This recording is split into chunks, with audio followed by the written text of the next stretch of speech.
Bonjour à tous, Guillaume Falardeau, l'hypnotiseur transformateur. J'espère que ça va bien. Petite vidéo aujourd'hui pour vous expliquer. Dans le fond, j'ai souvent une demande à savoir comment ça se passe une séance d'hypnose. Est-ce que ça prend? Est-ce qu'il faut que j'apporte quelque chose? Comment ça se passe pour une séance d'hypnose? Combien de séances j'ai besoin pour travailler ce que j'ai à travailler? Donc, j'essaie de répondre à le plus de questions possible dans cette vidéo-là. Comment ça se passe une séance d'hypnose? Donc, c'est assez simple à ce niveau-là. Tout d'abord, on prend rendez-vous sur la page L'hypnotiseur transformateur. On prend du temps, vous venez ici. J'ai un bureau ici à Terrebonne ou bien à Sherbrooke. On prend le temps ensemble, on prend un bon 15-20 minutes ensemble pour jaser de ce que vous voulez travailler aujourd'hui. Donc, vous allez me parler un petit peu de vos problématiques, ce que vous aimeriez améliorer dans cette séance-là. C'est sûr qu'il y a un paquet de choses qui sont interreliées souvent. Souvent, les gens arrivent avec une liste ou quoi que ce soit. Vous disent « Ah, t'as-tu déjà vu un cas aussi pire que moi? » Dites-vous que j'ai tout vu. Il n'y a plus rien qui me surprend à partir de maintenant. Donc, on essaie de travailler le plus de choses possible ensemble.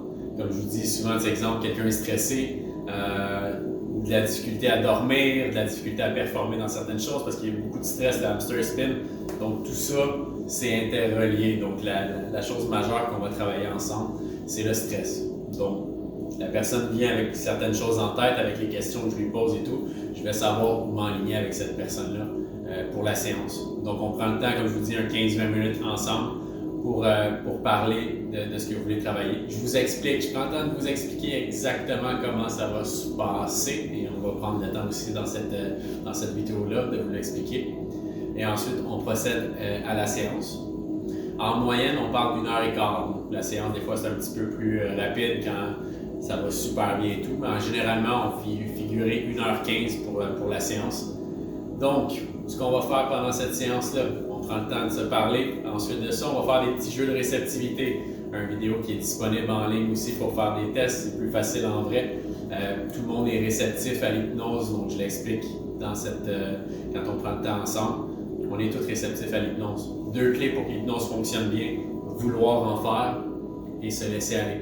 Donc, se laisser aller, relaxer et vouloir. Généralement, ici, on veut tellement travailler ce qu'on vient travailler, donc c'est très facile pour la personne de se laisser aller un peu plus et de vouloir. Si on fait le même exemple, je prends tous les gens que j'ai hypnotisés ici pour aller faire de l'hypnose, pour leur faire la poule, mais le taux de rendement de réussite ne sera pas du tout pareil. Donc, le vouloir est la clé. Puis à ce moment-là, juste de relaxer, de se laisser aller. Ce qu'on fait pendant la séance, j'essaie de vous offrir vous donner le plus d'outils possible, de travailler le plus de problématiques possible en espérant même pas avoir besoin de revoir la personne. Donc mon objectif principal, c'est de vous en donner le plus possible dans cette séance-là, le plus pour votre argent et le plus pour vous sentir bien. Donc, est-ce que je prends des rendez-vous à la suite? Combien de rendez-vous j'ai besoin, Guillaume? Chaque personne est différente, comme j'explique tout le temps. On est tous programmés d'une certaine façon. C'est des ordinateurs mentaux, si on veut, qui est programmé. Chacun est différent, donc on travaille avec l'être humain. Donc, c'est dur de savoir à la base. Par contre, si on travaille une peur, des choses comme ça, une peur, une phobie, 3/4 du temps, même plus, je vous dirais 98% du temps, une séance, on parle de régler. Certaines choses, on ne prendra pas de rendez-vous ensuite. Donc, on va faire une séance. Je laisse la personne voir comment elle se sent dans les prochains jours, la prochaine semaine, et de me laisser savoir s'il y a d'autres choses qu'elle ressent qu'elle doit travailler ou améliorer. Est-ce que quelqu'un qui fait 3 séances, c'est négatif, c'est néfaste? Mais non, au contraire. C'est sûr que la personne qui va faire 3 séances, ça va juste augmenter son feeling. Si la personne se sent bien après une séance, ben, il va faire 3, elle va se sentir encore mieux souvent. Donc, on ne peut pas tout régler en une séance. C'est pas on claque des doigts une séance puis tout est réglé. Pour certains, oui. Il y en a qui se sentent super stressés ou quoi que ce soit, sont beaucoup plus calmes et ils ne sentent pas besoin de revenir. Tant mieux. Et ça arrive souvent, ça, dans un paquet de choses que les gens ne ressentent pas besoin de revenir après. Ou ils reviennent après quelques mois, mettons 6 mois pour autre chose. Ils ont quelque chose d'autre à travailler. Donc, le but, comme je vous dis, c'est de vous en donner le plus dans une séance et de vous laisser voir par la suite pourquoi je fais ça, pourquoi je ne vous dis pas si Guillaume se transforme en vendeur, puis que, par exemple, vous venez parce que vous êtes stressé puis vous avez une peur, une phobie de quelque chose, je pourrais vous donner une suggestion, vous dire, généralement, quand je travaille ça chez un client, ça prend 4 à 5 séances. Donc, de booker avec vous 4 à 5 séances pour travailler ça. Donc, ça, c'est une suggestion que je vous donne. Et exemple, vous décidez d'y croire, ça va devenir votre réalité. Donc, si pour vous, ça vous aurait pris une séance pour vous sentir mieux, pour effacer une peur ou quoi que ce soit, vu que je vous ai donné la suggestion que généralement, ça prend 4 à 5 séances pour ça, et que vous l'avez accepté dans votre inconscient, ça risque de prendre 4 à 5 séances. Donc, au lieu d'en prendre une, je vous ai programmé à 4-5. Et c'est pas du tout mon intention. L'intention est vraiment d'en donner le plus possible dans une séance, puis en espérant vous revoir pour d'autres choses, tout simplement. Donc, c'est ce qu'on travaille ensemble. Donc, on prend le temps au bureau de jaser de la problématique. Après ça, on va un petit peu plus loin s'asseoir dans une chaise confortable. Vous êtes relax, vous êtes toujours conscient en hypnose. C'est un état de conscience modifié. C'est juste avant de s'endormir. Vous êtes relax, vous êtes capable de répondre, vous êtes en contrôle à tout moment. Vous pouvez parler, vous pouvez répondre. C'est juste qu'on est beaucoup plus relax. C'est comme si, exemple, vous êtes en train de regarder la télé, puis là, les yeux commencent à être clos, comme vous commencez à vous endormir devant la télé. Si quelqu'un vous parle, vous êtes toujours en mesure de répondre, de bouger. C'est juste que vous êtes beaucoup plus détendu. Il y a beaucoup moins de pensées qui passent dans notre tête à ce moment-là. Et c'est là que le cerveau est le plus réceptif à la suggestion. Donc, on s'en va dans cet état-là pour aller travailler dans le subconscient. Donc, on va travailler des exercices précis. J'ai beaucoup de visualisation. Vous avez les yeux fermés.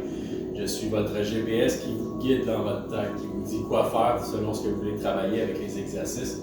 J'ai pas besoin de savoir tout ce qui passe dans votre tête. Donc, je vous guide là-dedans. S'il y a des choses que vous ne voulez pas parler, j'ai pas besoin de savoir tout. Je vous laisse vivre ce qu'il y a à vivre, travailler ce qu'il y a à travailler. Je vous guide là-dedans. Quand vous avez fait l'exercice, je dis fais telle chose. Quand c'est fait, fais-moi signe que oui. Parfait, on passe à l'autre exercice à ce moment-là. Les questions sont souvent simples. Quand j'ai des questions, il y a beaucoup de neurolinguistique aussi dans ce que je fais, donc on va aller chercher les sens. Est-ce qu'il y a une odeur, un goût? Qu'est-ce qu'on ressent à ce moment-là? Est-ce qu'il y a une forme, une couleur? Donc c'est des questions assez simples à répondre et on passe étape par étape. À la fin de la séance, on s'assure que vous soyez en ressources, que vous vous sentiez merveilleusement bien. On remet de l'énergie dans le corps parce que quand on rouvre les yeux à la fin, on a souvent l'impression de se réveiller d'une sieste. Même si on ne dort jamais en hypnose, c'est comme le corps. Quand on fait 15-20 minutes d'hypnose, ça équivaut à 2-3 heures de sieste réelle. Donc on ouvre les yeux et on a l'impression de se réveiller d'une sieste ou de se réveiller le matin. Donc des fois, ça prend quelques minutes de se remettre à 100%. On fait une technique comme ça ensemble pour remettre de l'énergie dans le corps. Et ensuite de ça, vous êtes top shape, vous pouvez conduire, il n'y a aucun problème. Si quelqu'un est stressé, vraiment anxieuse, veut venir avec quelqu'un à ce moment-là pour la séance, je suis à l'aise avec ça, il n'y a pas de problème. Il faut s'assurer par contre que vous êtes 100% à l'aise avec cette personne-là, parce que c'est déjà arrivé qu'une personne est arrivée avec quelqu'un, et là quand c'était le temps de travailler sur elle à l'intérieur de elle, elle était bloquée, elle se bloquait elle-même parce qu'elle n'était pas 100% à l'aise avec l'autre personne. Donc c'est important que si vous venez avec quelqu'un, assurez-vous de faire le bon choix parce que sinon vous allez vous bloquer vous-même pour votre travail. Donc c'est aussi simple que ça. Nombre de séances, comme je vous dis, quand on travaille les peurs, les phobies, généralement 95% du temps, je suis en mesure de travailler ça avec vous en une séance. Au niveau de l'anxiété, le stress, c'est quelque chose qu'on travaille sur 98% des gens. Est-ce que après ça, une séance, la personne ne ressent plus jamais de stress ou d'anxiété dans sa vie? Non, c'est pas le cas. Ce que ça permet de faire, c'est d'enlever souvent des fois des gens qui paniquent pour rien, c'est d'enlever la perception qu'on a face à des situations. Donc des situations qui semblaient nous stresser, nous angoisser vraiment. On se rend compte qu'on est vraiment plus calme dans ces sphères-là. On se fait moins de pensées, moins de peur dans notre tête. Mais ça se peut qu'avec le futur, on ne connaît pas le futur, il peut y avoir des situations qui font qu'on ressent un peu de l'angoisse. On est juste en mesure, par contre, de beaucoup mieux la maîtriser. C'est ce qu'on travaille ensemble. On travaille quoi? Qu'est-ce qu'on peut travailler en hypnose? On travaille dans votre tête, c'est votre tête. Vous travaillez tout ce que vous voulez dans votre tête. Que ce soit pour des athlètes sportifs, travailler la confiance. Des fois, un athlète va perdre une confiance, il va avoir un blocage dans quelque chose. On peut travailler ça, on peut travailler la visualisation des objectifs dans le futur. Donc, comment on voit notre année, les blocages qu'on a dans nos objectifs, dans ce qu'on veut créer, des peurs, des phobies, des dépendances, la cigarette, le stress, l'anxiété, des troubles des chocs post-traumatiques, donc des fois il y a des programmations qui se sont faites suite à des chocs. Gênez-vous pas de me poser des questions. Il y a des centaines de milliers de choses qu'on peut travailler en hypnose. Donc, si vous n'êtes pas sûr, n'hésitez pas à nous écrire. Je vais répondre à vos questions à ce niveau-là. On peut travailler un paquet de choses ensemble, effectivement. Si vous avez d'autres questions par rapport à ça, n'hésitez pas à l'écrire sur la page L'Hypnotiseur Transformateur, puis on va prendre le temps de répondre à vos questions sur ça. Bonne journée à tout le monde!